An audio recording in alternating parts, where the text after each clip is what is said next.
오늘 우리에게 주시는 하나님의 말씀은 에베소서 5장 21절에서 33절의 말씀입니다. 에베소서 5장 21절부터 33절의 말씀입니다. 에베소서 5장 21절부터 33절까지의 말씀입니다. 제가 봉독하도록 하겠습니다. 여러분은 그리스도를 두려워하는 마음으로 서로 순종하십시오. 아내 되니 여러분 남편에게 하기를 주님께 하듯 하십시오. 그리스도께서 교회의 머리가 되심같이 남편은 아내의 머리가 됩니다. 바로 그리스도께서는 몸의 구주이십니다. 교회가 그리스도께 순종하듯이 아내도 모든 일에 남편에게 순종해야 합니다. 남편 되니 여러분 아내를 사랑하기를 그리스도께서 교회를 사랑하셔서 교회를 위하여 자신을 내주심같이 하십시오. 그리스도께서 그렇게 하신 것은 교회를 물로 씻고 말씀으로 깨끗하게 하여서 거룩하게 하시려는 것이며 티나 주름이나 또 그와 같은 것들이 없이 아름다운 모습으로 교회를 자기 앞에 내세우시려는 것이며 교회를 거룩하고 흠이 없게 하시려는 것입니다. 이와 같이 남편도 아내를 자기 몸과 같이 사랑해야 합니다. 자기 아내를 사랑하는 것은 곧 자기를 사랑하는 것입니다. 자기 육신을 미워한 사람은 없습니다. 누구나 자기 육신을 먹여 살리고 돌보기를 그리스도께서 교회를 그렇게 하시듯이 합니다. 우리는 그리스도의 몸의 지체입니다. 그러므로 사람이 부모를 떠나 자기 아내와 합하여 그 둘이 한 몸이 되는 것입니다. 이 비밀은 큽니다. 나는 그리스도와 교회를 두고 이 말을 합니다. 그러므로 여러분도 각각 자기 아내를 자기 몸같이 사랑하고 아내도 자기 남편을 존중하십시오. 아멘. 오늘 이 말씀 가지고 함께 교회와 그리스도 그리고 남편이라는 제목으로 함께 은혜 나누기를 원합니다. 말씀 나누기 전에 저희 그 웹주보를 받으시면 그 웹주보 클릭하시면 그 옆에 이제 가사가 뜹니다. 악보로 넘어갈 수 있어서 그렇게 보시면 되겠습니다. 오늘 이 주제 가지고 함께 볼 텐데 여러분 그 사랑이라는 이 주제만큼 이곳저곳에서 낭비되고 있는 주제도 없겠다라는 생각이 오늘 이 말씀을 준비하면서 생각이 들더라고요. 시의 소재로도 사랑은 쓰입니다. 노랫말 소재로도 사랑은 쓰이죠. 그리고 수많은 글감으로도 이 사랑이라는 소재가 빠지지 않고 사용되는 것 우리는 자주 보게 됩니다. 지금도 계속 이 사랑이라는 주제로 얼마나 많은 노래와 시와 글감들이 나오고 있습니까? 그래서 제가 그 좋아하는 그 가수가 한 명 있습니다. 요즘에 나온 그 이승윤이라는 가수가 있는데요. 참 좋아합니다. 근데 이승윤이라는 이 가수가 쓴 그 곡 중에 진부한이라는 게 있어요. 근데 노랫말에 이 사랑이 진부하게 느껴진다라는 그런 말이 있었어요. 저는 그만큼 이 사랑이라는 말이 얼마나 많이 다양한 곳에 너무 흔하게 쓰이면 이 사랑이라는 귀한 이 말이 진부하게 들릴 수도 있을까라는 생각이 들었습니다. 저는 그 결혼하기 전 언젠가부터는 생각이 안 나는데 결혼하기 언젠가부터 그 사랑을 주제로 한 이 가사가 귀에 이게 잘 들리지 않는 거예요. 사랑이라고 하는 이 가사가 귀에 닫히는 것을 경험하게 됐어요. 또 이 사랑 타령하는구나. 그렇게 마음이 드는 거예요. 사랑에 대해서 세상이 이렇게 저렇게 많은 말을 하는데 결국은 아무도 그 사랑에 대해서 정의 내리지 못하고 그냥 사랑에 대한 이야기만 끊임없이 하는 것이 좀 답답하다 생각이 어느 순간 이렇게 들었기 때문에 그 사랑이란 가사말이 제 귀에 열리지 않고 닫혔어요. 그런데 그럼 주님은 이런 사랑에 대해서 세상은 이렇게 저렇게 말하는 이 사랑에 대해서 주님은 그럼 뭐라고 가르치실까? 여러분 사랑 그 자체이신 주님께서 사랑에 대하여 다음처럼 말씀하셨어요. 나의 계명을 가지고 지키는 자라야 나를 사랑하는 자니라고 말씀하십니다. 그러니까 나의 계명을 가지고 지키는 자가 나를 사랑하는 자다라고 말씀하고 계세요. 사람이 내 계명을 지키는 것 그게 사랑이야라고 너무나 간단하게 그러나 너무 받기 어렵게 우리에게 그 사랑에 대해서 말씀하십니다. 이게 무슨 말씀입니까? 현대인들이 이 주님의 사랑에 대한 이 정의를 받으면 아리송할 것 같아요.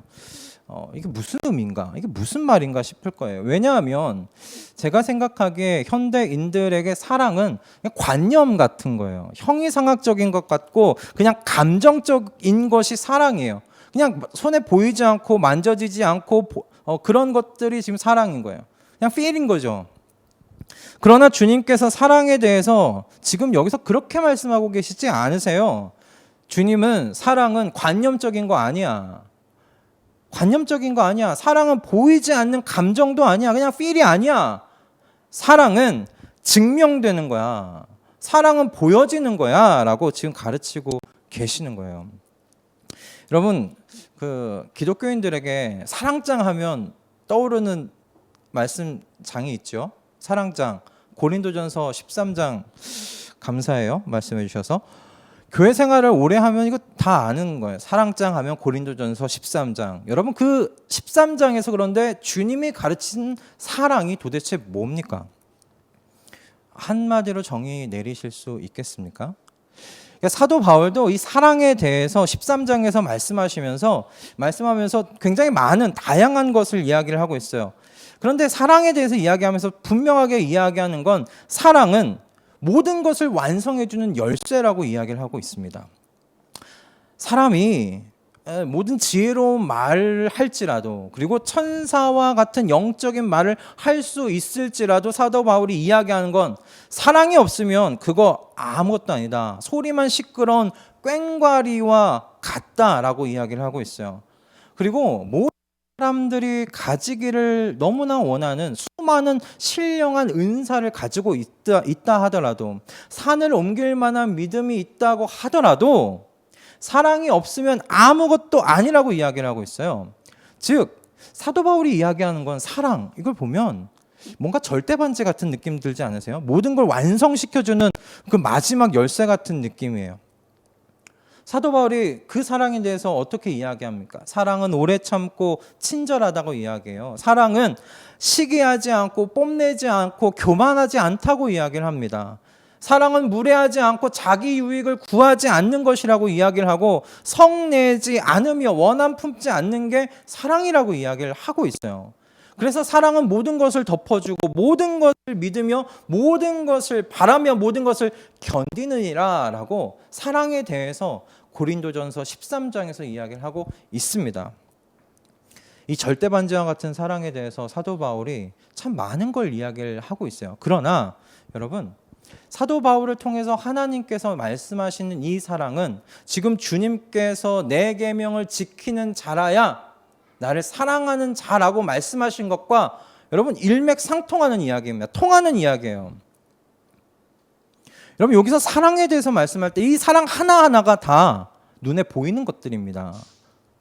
증명될 수 있는 것들입니다. 오래 참고 친절합니다. 시기하지 않고 뽐내지 않습니다. 교만하지 않습니다. 성내지 않고 원한을 품지 않습니다. 여러분 사랑은 증명되는 것입니다. 눈에 보여지는 것입니다. 그냥 감정이 아니에요.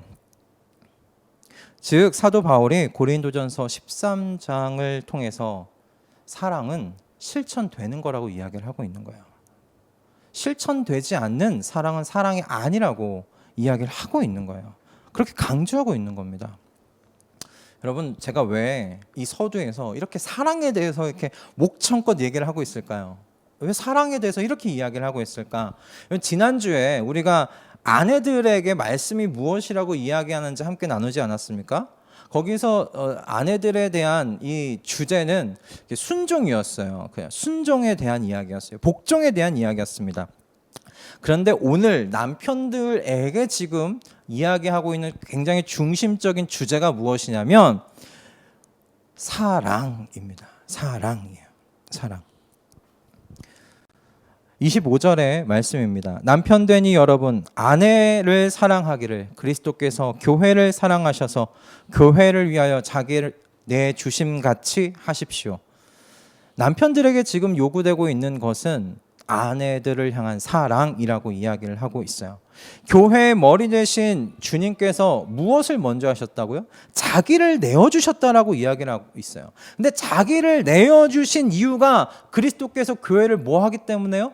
사랑하기 때문에. 우리 주님께서 그리스도께서 교회를 끔찍하게 사랑하셔서 자신을 내어주셨다라고 말씀하고 있고, 아내의 머리 된 모든 남편들은 그 그리스도와 같이 아내를 사랑하여야 한다라고 이야기를 하고 있어요. 그러므로 여러분, 이 말씀은 이렇게 우리가 해석할 수 있겠습니다. 어떤 남편도 아내를 사랑하지 않는 이상 아내의 머리라고 말할 자격이 없다는 거예요. 아내의 머리라고 말할 자격이 없다. 아내를 사랑하지 않는, 그리스도께서 교회에 머리 되기 위해 자기를 내어주신 것과 같이 남편들도 아내의 머리인 이상 아내를 위하여 자기를 내어주어야 한다라고 지금 말씀하고 있잖아요. 말씀은 그러므로 이걸 얘기하는 거예요. 남편들에게 요구되는 사랑은 말이 아니다. 관념이 아니다. 눈에 보이지 아니한 형이상학적인 것이 아니다. 눈에 보이는 사랑이다. 증명될 수 있는 사랑이다. 여러분, 우리 그리스도께서 우리에게 보여주신 사랑이 관념적인 거예요? 형이상학적인 거예요? 아니잖아요. 십자가가 어떻게 형이상학적인 거예요? 십자가가 어떻게 그냥 철학적이고 관념적인 거예요? 십자가는 여러분 역사적인 사실이에요. 눈에 보이는 거예요. 우리 그리스도께서 우리를 향해, 교회를 향해 해주신 사랑의 행위예요. 그 십자가입니다. 우리가 지금 우리에게, 남편들에게 지금 요구하고 있는 것이 바로 그 사랑이에요. 그래서 오늘 이 25절의 말씀을 좀 붙잡고 남편들에게 요구하고 계시는 그리스도와 같은 그 사랑을 좀 생각해 보는 시간을 가지고자 합니다. 아내를 사랑하되 그리스도께서 교회를 사랑하셔서 교회를 위하여 자기를 내어주신 것과 같이 하라고 하신 이 말씀을 붙들고 좀 생각해 보고자 해요. 그리고 오늘 저 아쉽게도 아직 남편이 없다, 난 아내도 아직 없다, 그러니 나는 상관이 없겠네 라고 생각하실지 모르는 모든 미혼분들에게는 이 말씀이 결혼이 무엇인지, 결혼에 대해서 이 말씀은 무엇이라고 가르치고 있는지, 그 결혼상을, 건강한 결혼상을 정리하는, 배우자상을 정립하는 그런 시간, 귀한 시간으로 사용되어지기를 바랍니다. 할렐루야. 네, 아멘. 먼저 이 말씀을 이야기하기 전에 오늘 25절을 붙잡고 이야기를 하겠지만 그 25절과 26, 27절의 말씀의 관계를 좀 이야기해야 될 것 같아요. 사도 바울이 25절에서 남편들에게 그리스도께서 교회를 사랑하신 것과 같이 그렇게 아내들을 사랑하라고 말씀하고 계세요. 자기를 내어주신 것과 같이 그렇게 아내들을 사랑하라고 말씀하시는데 26절과 27절은 그러면 주님께서 어떻게 자기를 내어주셨느냐에 대한 구체적인 내용이에요. 그리스도께서 교회를 위하여 자기를 내어주셨다고 하는데 그게 도대체 무슨 말씀입니까? 그게 무엇입니까? 그것이 26절과 27절의 말씀입니다.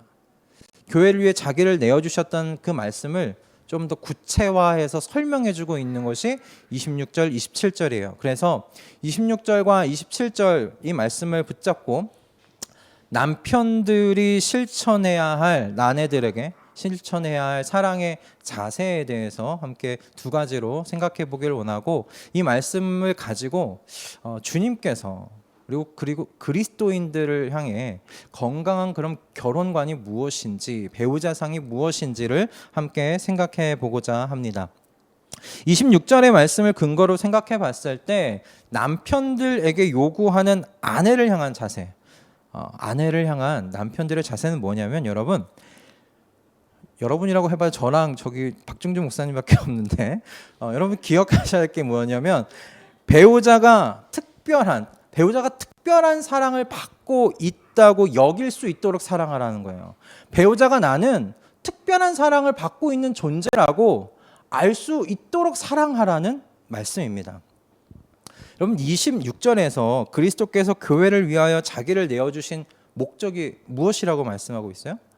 교회를 물로 씻고 말씀으로 깨끗하게 하여서 거룩하게 하시려는 것이라고 지금 가르치고 있어요. 그러니까 즉 주님께서 자기의 몸을 내어주신 목적이 뭐냐면 교회를 거룩하게 하려는 것이라고 그렇게 말씀하고 있는 거예요. 교회를 사랑하셔서 교회를 위하여 자기 몸을 내어주신 목적이 그거야 라고 지금 말씀하고 있어요.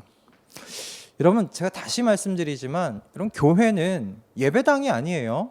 교회는 건물이 아니에요. 교회는 여러분들이에요. 교회는 사람들이에요. 때문에 교회의 아름다움은 어디서 나오겠어요? 아름다운 예배당에서 나오겠어요? 멋진 뭔가 그 건물에서 나오겠어요? 아니에요. 교회의 아름다움은 사람들에게서 나오는 거예요. 이 자리에 앉아있는 여러분들을 통해 수서 동행교회의 아름다움이 보여지는 거예요. 그런데 오늘 말씀은 그리스도께서 자기를 위하여 내어주신 목적이 바로 교회인 저와 여러분들을 거룩하게 하시기 위한 것이라고 지금 가르치고 계세요. 여러분, 그렇다면 어떻습니까? 여러분 자신이 어떻게 거룩하게 보이세요? 난 좀 거룩하지. 난 세상 난 괜찮아. 이렇게 어떻게 보이세요? 저는 제가 그렇게 보이지 않기 때문에 거룩한 모습이 보이잖아요. 그러니까 많은 사람들이 이렇게 생각하는 이유가 뭐냐면 종종 착각을 해요. 거룩이 도덕적인 뭔가 순결함으로 생각하기 때문에 그래요. 거룩이 뭔가 완전한 것으로 여기기 때문에 그래요. 그렇게 보면 우리는 완전하지 않잖아요. 얼마나 많은 때가 묻어 있어요. 다행히 제 안에 무슨 때가 있는지 여러분들이 보지 못하기 때문에 제가 이렇게 서 있는 것 아니겠어요? 주님의 보이시는 그런 더러운 것들이 있어요. 이런 것들은 오직 여러분 도덕적인 어떤 완전함, 그런 순결함, 여러분 이런 건 주님께서 우리가 찾을 수 있는 거예요. 주님 안에서만 찾을 수 있는 거예요. 훗날에 우리가 주님과 같은 모습으로 부활할 때 그때 이루어지는 것이죠. 성경이 말하는 거룩은 이 땅에서 완전한 성화를 말하는 것이 아니에요. 성경이 말씀하시는 거룩은 구별되었다라는 걸 의미해요. 구별됨이에요. 교회인 우리는 그리스도의 자신을 내어주신 여러분 그 십자가로 말미암아 우린 세상에서 이미 구별된 사람이라고 이야기를 하고 있어요. 우린 거룩하여지는 것이 아니라 지금 거룩하여진 존재라고 성경은 우리에게 가르치고 있어요. 이미 우리는 어떻게 구별되어졌어요? 새로운 가치를 우리는 따라 살고 있어요. 새로운 법도 아래서 살고 있어요. 새로운 통치자 아래서 살고 있어요. 나는 이제 내가 주인이지 않다라고 세상 가운데 이야기하면서 살아가는 사람들이에요. 새로운 사람들이 됐어요. 그게 바로 거룩이에요. 우리는 새로운 피조물이라고 분명히 말씀이 이야기를 하고 있어요. 여러분 새로운 피조물이 되어가고 계세요? 아니에요. 새로운 피조물이세요. 이미 여러분은 거룩이세요. 여러분 그런데 우리가 같이 사람이 같은 세상 속에서 우리를 그렇게 거룩하게 구별된 존재로서 우리를 여기게 만드는 가장 중요한 일이 있어요. 여러분 그것이 무엇이냐면 교회인 저와 여러분을 온 우주를 창조하신 그 창조주께서 사랑하고 계시다라는 그 의식이에요. 내가 창조주로부터 사랑받는 존재라는 의식이에요.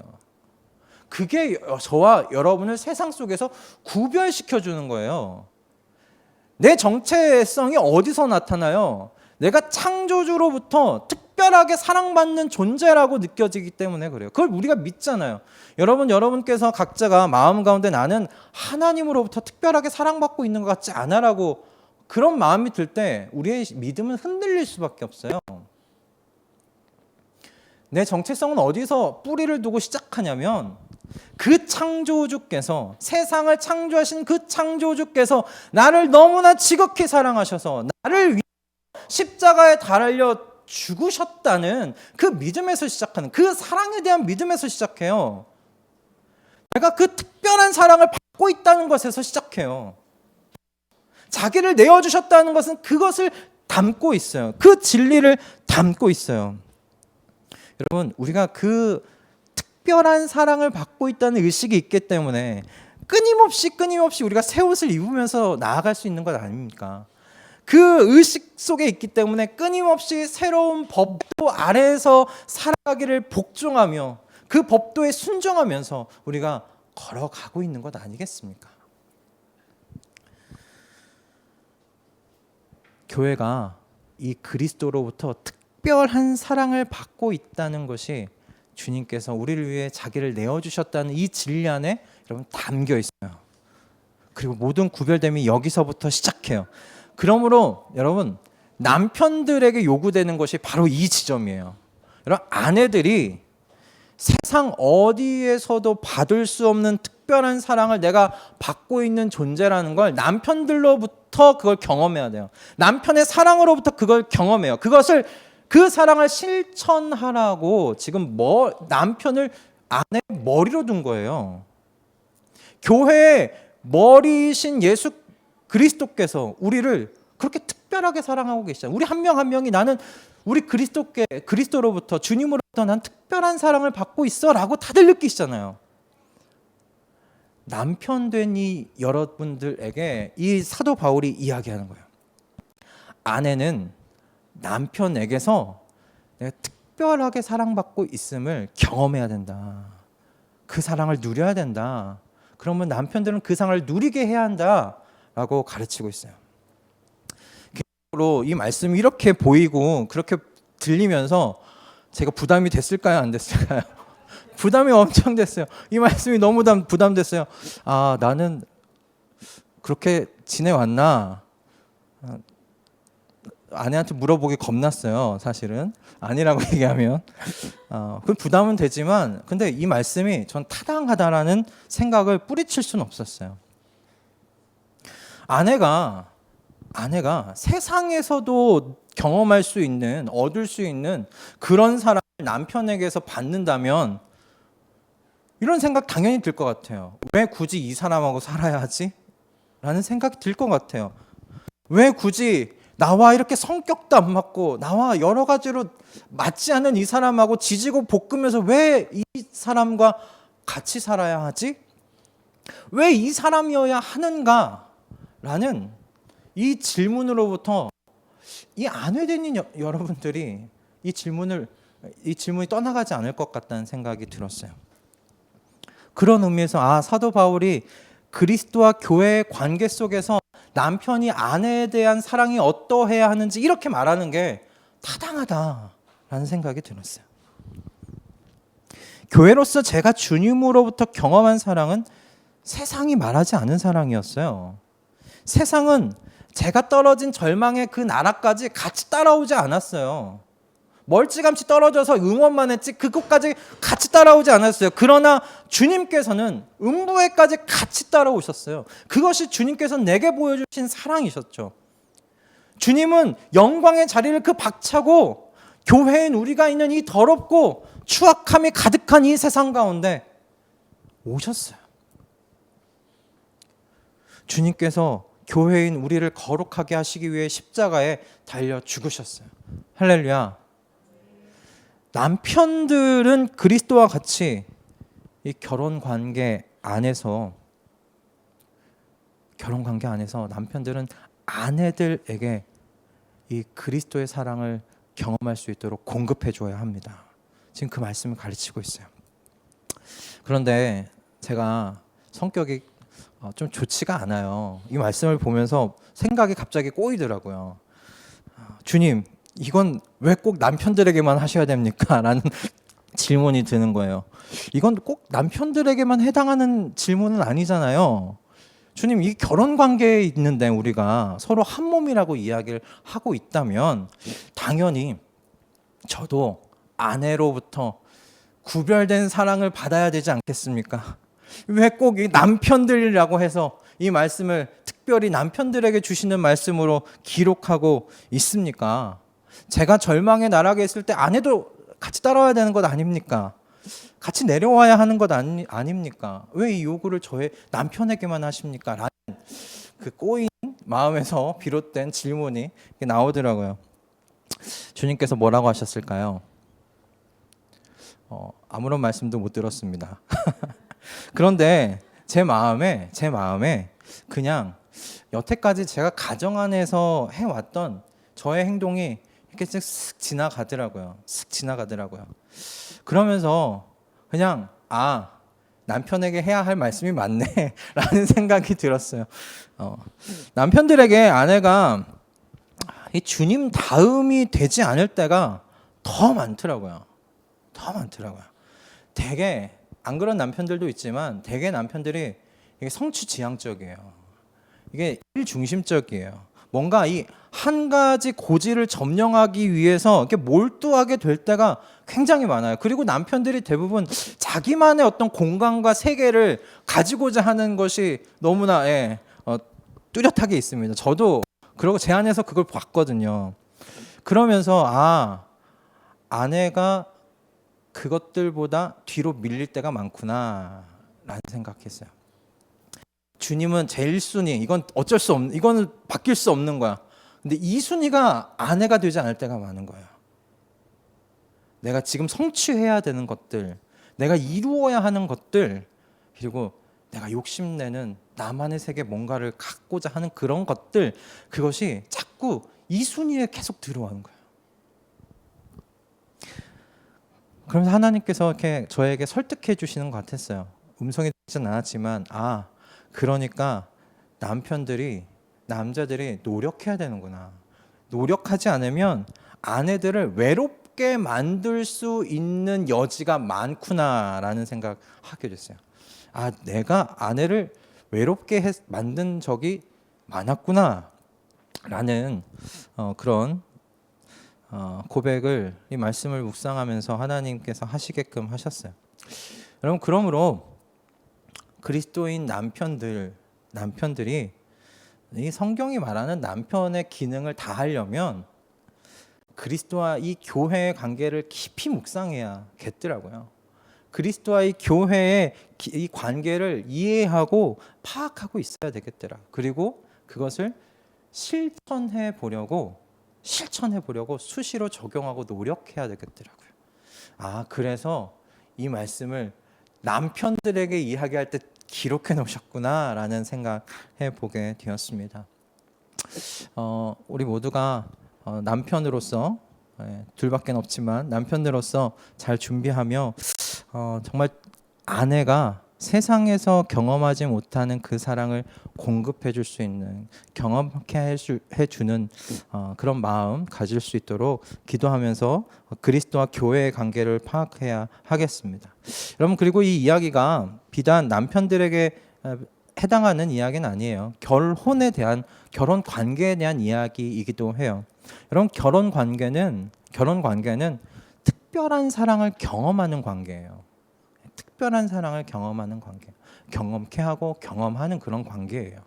세상이 경험케 할 수 없는 사랑을 그렇게 실천하고 실행하는 게 바로 결혼 관계예요.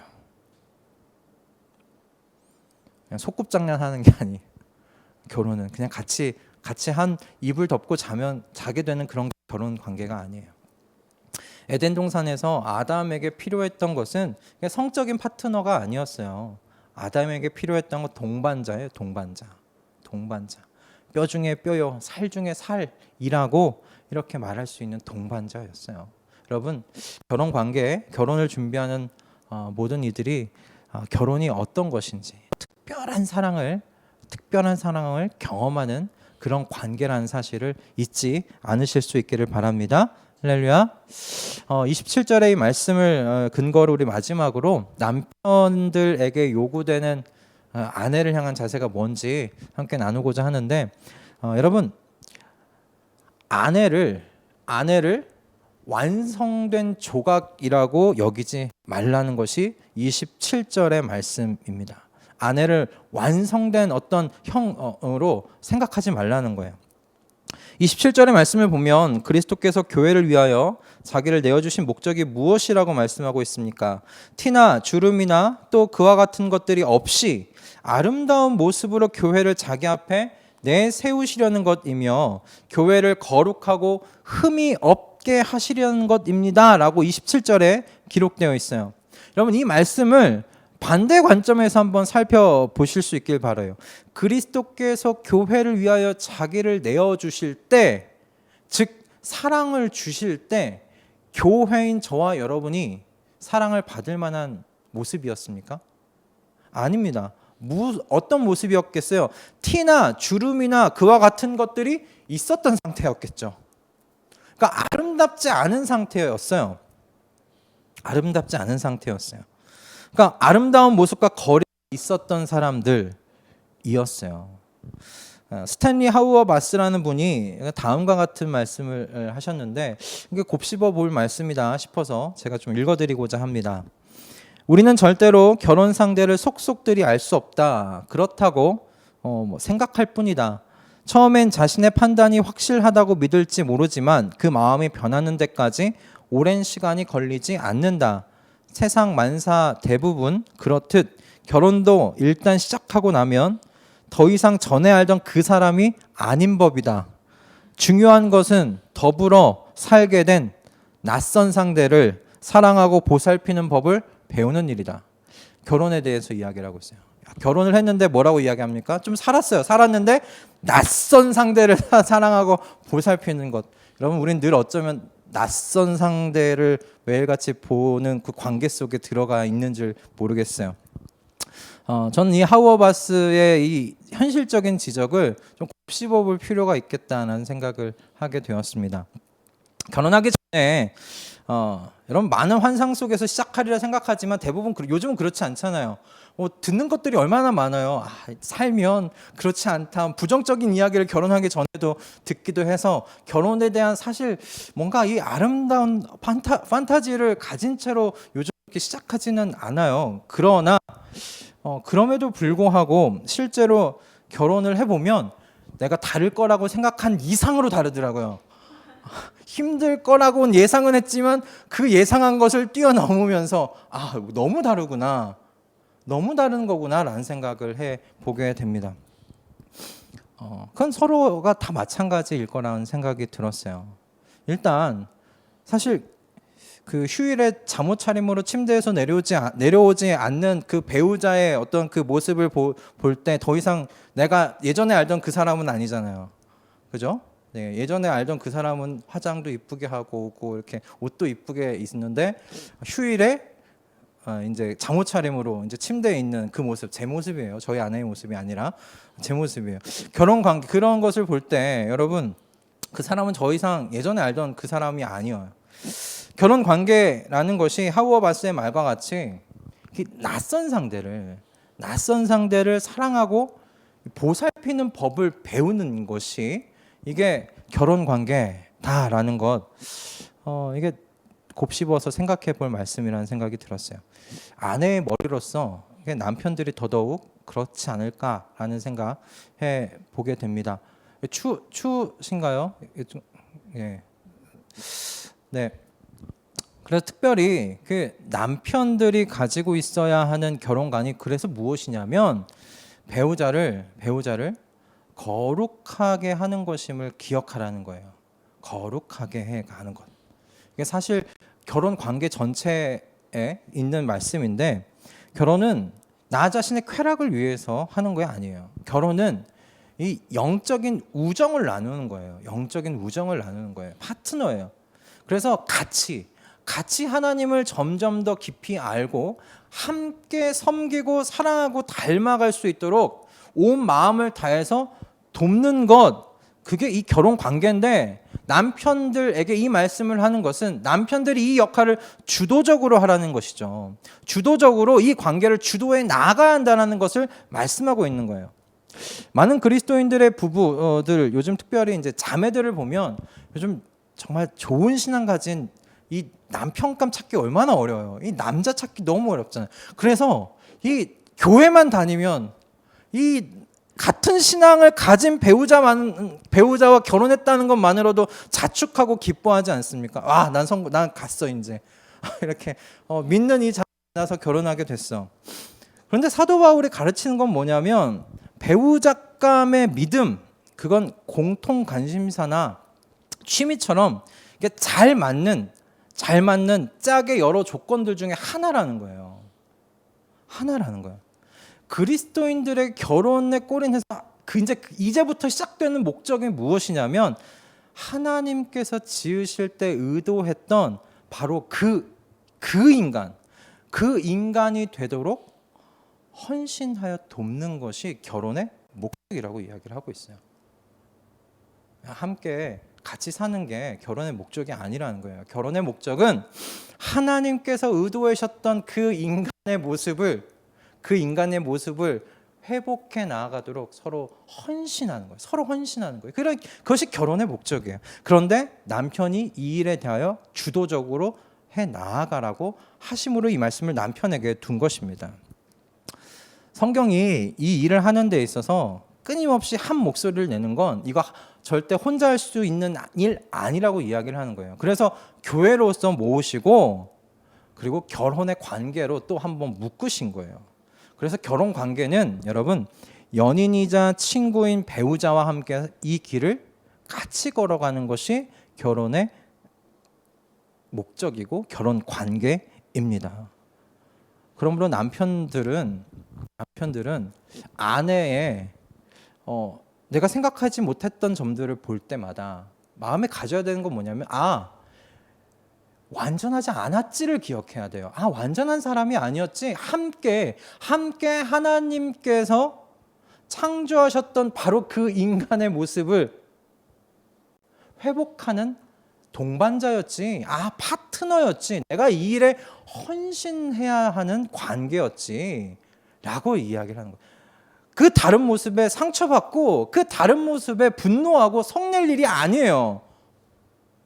성낼 일이 아니라는 거예요. 그 다름은 내가 헌신해야 할 하나님의 형상으로 회복시키는데 헌신해야 할 바로 그 지점이라는 것입니다. 그래서 결혼에 대해 생각하면서 그리스도인들을 포함하여 많은 청년들이 이쯤의 나이가 되면 해야 하는 것이라고 생각하게 됐는데 몇 살쯤 되면 결혼해야 하는 어떤 관례쯤으로 이 결혼을 생각하는데 성경은 그렇게 이야기를 하고 있는 게 아니에요. 몇 살쯤 되면 결혼해야지가 아니에요. 결혼이라는 것 자체의 목적이 뭐냐면 서로가 거룩해지도록 돕는 것이 결혼의 목적인데 그 결혼의 목적을 나이가 되면 다 하는 것쯤으로 퉁쳐버릴 수 없는 것이 아닌가라는 생각이 드는 거예요. 아이를 낳고 가정을 이루면서 뭔가 생명 번식을 하는 것이 이 가정의 목적이 아니잖아요. 결혼은 배우자가 하나님 앞에 아름답게 설 수 있도록 돕기 위해 제정된 거예요. 그리스도께서 교회를 위해 그렇게 하셨잖아요. 그리스도께서 교회를 위해 자기 몸을 내어주신 것, 그 목적이 뭐예요? 교회를 그리스도 앞에 아름답게 세우시기 위함이었어요. 아름다워지도록 도우시기 위해 우리를 위해 그 자기 몸을 내어주신 거예요. 그러므로 남편들도 아내들이 주님 앞에 아름다워질 수 있도록 헌신하라는 거예요. 그게 오늘의 이 말씀의 주제입니다. 그래서 팀 켈러 목사님이 조언하시는 게 있더라고요. 짝퉁 배우자에게 한눈 팔지 말아야 한다. 짝퉁 배우자. 짝퉁 배우자가 뭔가 봤더니 이렇게 이야기를 하시는 거예요. 이 조언이 31절의 말씀을 근거로 이야기를 하세요. 그러므로 사람이 부모를 떠나 자기 아내와 합하여 그 둘이 한 몸이 되는 것입니다. 이 말씀을 근거로 말씀하시는데 결혼 생활에서 어려워지는 이유가 뭐냐면 무언가를 떠나서 배우자와 연합하는 일에 실패하기 때문이라는 거예요. 배우자의 이 직장의 문제로 인해서 불만을 가질 수도 있어요. 일로부터 떠나지 못하는 남편, 일로부터 떠나서 아내와 연합해야 되는데 일로부터 떠나지 못하는 것이죠. 그런 경우 이 직장에 대한 부분이 그래요. 그것이 여기서 이야기하는 것이고, 또 어떤 분들은 우리 집은 예전부터 다 이래 왔어 라고 하면서 자신의 결정을 무작정 따르라고 요구하는 그런 남편들의 태도예요. 왜냐하면 부모를 떠나서 아내와 합하여 한 몸이 되었는데 계속 부모와 함께 살았던 그 관습과 관례를 요구하고 있는 거예요. 이제 아내와 한 몸 됐다고 이야기를 하고 있거든요.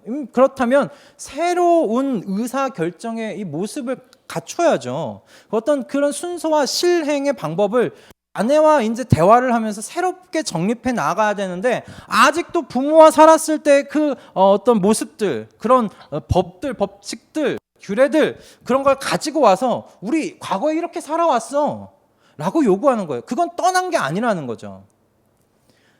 새로운 삶의 패턴을 찾아야 되는데 아직도 떠나지 못하고 과거에 부모님과 살았던 삶의 패턴을 끄집고 와서 지금 새로워져야 되는 지금 요구하고 있는 것, 이것이 결혼의 관계를 힘들게 만드는 짝퉁 배우자라고 이야기를 하고 있는 것입니다.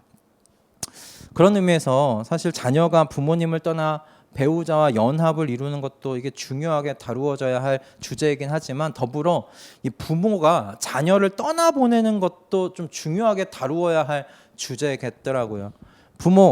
부모는 자녀가 배우자와 연합하여 하나님 앞에 아름답게 설 수 있도록 떠나보내는 훈련을 해야 한다 하면서 제 아들이 생각나는데 아직 30년이 넘게 30년 20 몇 년이 넘게 남았더라라는 생각에 좀 저에겐 뭐 갑자기 닥칠 일은 아니어서 하지만 훈련해야겠다는 생각을 하게 됐어요. 요즘 결혼 생활의 주요 암초가 그런데 이런 떠나보냄, 부모에 대한 어떤 떠남과 함께 자녀에 대한 또 떠남이 아닐까 하는 생각을 해보게 됐어요. 자식을 배우자보다 더 사랑하면 여러분 가족의 결속이 틀어질 수밖에 없어요. 자식보다 배우자가 앞서야 돼요. 그걸 지금 여기서 이야기를 하고 있어요. 전에 그 교회에서 경험했던 가정의 이야기예요. 어머니가 음대를 전공하셨는데 집안에 이제 사정과 환경이 여의치가 않아서 더 공부를 못한 거예요. 음악을 더 공부하지 못한 것에 대한 이 마음에 그 과거에 대한 후회, 그리고 더 공부 난 했으면 더 잘 됐을 텐데라는 그런 아쉬움, 그런 것들이 있었어요. 근데 이 어머니에게 큰 딸이 하나 있었는데 이 딸을 통해서 그러니까 이루지 못했던 그 음악에 대한 꿈을 좀 이루려고 굉장히 노력한 그 집사님이 계세요. 딸도 그런 대로 좀 순종적이긴 해서 어머니가 하자는 대로 따라가긴 했고 어느 정도 음악 전공하는 쪽에서 유명한 고등학교에 또 입학하게 되긴 했어요. 그런데 그 과정 속에서 누가 소외되었는가? 남편이 소외됐어요. 남편이. 그 남편분이 아내 되는 집사님에게 이런 말까지 하셨다고 하더라고요. 내가 돈 벌어오는 기계냐라는 거예요. 내가 돈 벌어오는 기계냐? 내 인생은 그럼 뭐냐? 라고 말씀하시더라는 거예요. 그런 처지까지 갔어요. 그러니까 자신이 이루지 못한 꿈을 딸을 통해서 이루려는 한 그 대가로 이 여집사는 행복한 결혼 생활을 이뤄야만 했어요. 그리고 딸에게도 사실 그런 가정은 좋은 가정의 모습은 아니잖아요. 그러니까 좋은 가정을 넘겨주지 못하는 그런 불행한 일들을 좀 경험하게 되었다는 것을 보게 돼요. 여러분, 결혼 관계는 그리스도와의 관계를 모르고선 제대로 파악될 수 없는 거라는 사실을 여러분 기억하실 수 있기를 바랍니다. 결혼 관계는 그래서 복음하고 깊이 연관이 돼 있어요. 복음하고. 이 부분을 그 팀켈러 목사님의 이야기를 인용하면서 좀 마무리를 하기를 원하는데요. 우리의 신랑 되시는 예수님은 결혼 관계 속에서 나를 중심에 두어라. 그 어떤 잡신들도 나보다 앞세우지 말라고 요구하십니다. 이것이 결혼 관계와 흡사하지 않습니까? 결혼 생활은 배우자와 부부 관계를 으뜸으로 여기고 부모, 자녀, 직장, 취미 따위의 선하고 좋은 일들, 즉 이 짝퉁 배우자에게 한눈을 팔지 않아야 비로소 정상적으로 작동되는 것입니다. 라고 이야기를 하고 계세요. 여러분, 남편 된 모든 이들이 아내의 머리가 된다는 것은 그리스도께서 자기의 몸을 내어주신 것과 같이 아내를 사랑하라고 하신 거예요. 그러므로 짝퉁 배우자를 옆에 두어서는 안 됩니다. 하나님께서 바로 지금 내 옆에 둔 이 배우자를 하나님 앞에 아름다운 모습으로 서게 할 수 있고 헌신하게 하기 위해 나와 연합하게 하신 그 파트너라는 사실, 영적인 동지라는 사실을 기억하실 수 있기를 바랍니다. 여러분, 미켈란젤로가 이런 이야기를 했대요. 어떻게 이렇게 아름다운 다윗상을 만들 수 있었습니까? 라는 이 질문에 미켈란젤로가 이렇게 이야기를 했다고 합니다. 대리석을 잘 뜯어보고 다윗답지 않은 부분을 떼어냈더니 이런 다윗상이 남았습니다. 이야기를 했다고 합니다. 여러분, 결혼을 준비하시는 모든 이들의 마음 가운데 그러므로 하나님의 형상이 또한 어떠한지 여러분 준비되어지기를 바랍니다. 하나님의 형상이 내 안에 온전하게 그려질 때 내 앞에 있는 배우자 안에 어떤 것이 하나님의 형상에 어울리지 않는지를 볼 수 있는 안목이 열려요. 그것이 저는 결혼을 준비하는 것이라고 생각이 들어요. 결혼 준비는 여러분 서로를 거룩하고 아름답게 가꾸어 가는 관계입니다. 그러므로 서로에게 하나님의 건강한 형상이 무엇인지 그것이 준비되어 있어야 돼요. 그래야 하나님의 형상하고 보니까 이 부분이 좀 튀어나왔네. 이 부분을 어떻게 지혜롭게 건드려 줄 수 있을까? 어떻게 깎아 줄 수 있을까? 그러면서 함께 아름답게 가꾸어지는 것이 그리스도께서 그 가정의 중심이 되시는 건강한 그리스도의 가정인 줄로 믿습니다. 아멘. 이 가정을 꿈꾸면서 또한 이 가정으로 준비되어져 나아가는 우리 모든 수서동행교회 우리 성도들 다 되실 수 있기를 바랍니다. 할렐루야.